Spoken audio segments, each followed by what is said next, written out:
ఇవాళ మన pent house లో డే 17. పొద్దున లేచి వాటర్ తాగి కొంతసేపు వైటమిన్ డి తీసుకొని కొన్ని సామాన్లు తీసుకోవడానికి బయటకు వెళ్ళిపోయాను. మన కొత్త ఎగ్ స్టాక్ వచ్చేసింది. ఈ మొత్తం ట్రే ఇంకో 10 రోజులు వస్తుంది. ఒక గుడ్డ అవుట్ అయిపోయింది, అయినా పర్లేదు, దాన్ని కూడా ఆమ్లెట్ వాడేద్దాం. ఇక మన 3 months ట్రాన్స్ఫర్మేషన్ లో మన ఫస్ట్ మీల్ ఆమ్లెట్ వేసేసుకుని కాన్ఫిడెంట్ గా తిప్పితే మొత్తం బయట పడ్డది. ఇక బ్రేక్ఫాస్ట్ ఫినిష్ చేసేసి లంచ్ చేయడం స్టార్ట్ చేసేసిన. ఇవాళ ఆమ్లెట్ చినగలేదు, చికెన్ మాడలేదు, వర్షం పడుతుంది పక్క. ఇక కుకింగ్ క్లీనింగ్ అంతా అయిపోయినాక వర్క్ మీద కూర్చున్నా. గ్యాప్ లో మన బట్టలు లాండ్రీకి వచ్చేసినాయి. ఇక లంచ్ టైంకి తిందామంటే సాలెడ్ కోసుకోవడం మర్చిపోయినా. ఇప్పుడు కూర్చొని కోయాలి. ఇక కీరా క్యారెట్ మంచిగా కోసుకొని కొంచెం రైస్, కొంచెం చికెన్, పెరుగు వేసుకొని లంచ్ ఫినిష్ చేసేసిన. మళ్ళా వర్క్ మధ్యలో వైఫై దొబ్బింది. ఈసారి కరెంట్ ప్రాబ్లం కాదు, వైఫై ప్రాబ్లం. సర్లే అని వైఫై వచ్చేదాకా బయట కూర్చొని రిలాక్స్ అయినా.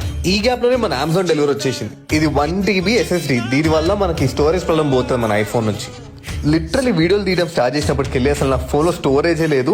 యూట్యూబ్, స్పాటిఫై, ఆఖరికి పేటిఎం కూడా డిలీట్ చేయాల్సి వచ్చింది నాకు. ఇక నా ఫోటోస్, వీడియోస్ అన్ని SSDలోకి ఎక్కించి నేను మంచిగా నాకు ఇష్టమైన యాప్లన్నీ డౌన్లోడ్ చేసుకున్నా.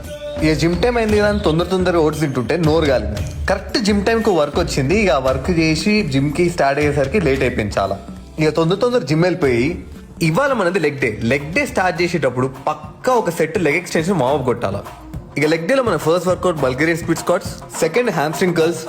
లాస్ట్ టైం హిప్ థ్రస్ట్ చేస్తుంటే బ్యాక్ పెయిన్ వచ్చింది, సో ఇవాళ తక్కువైతే ట్రై చేసా, బానే అయింది.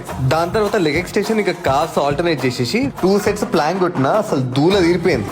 ఇక అంతా వర్కౌట్ అయిపోయినాక స్ట్రెచింగ్ చేసుకుని ఇంటికి వెళ్ళి డిన్నర్ చేసి పడుకునేసినాం.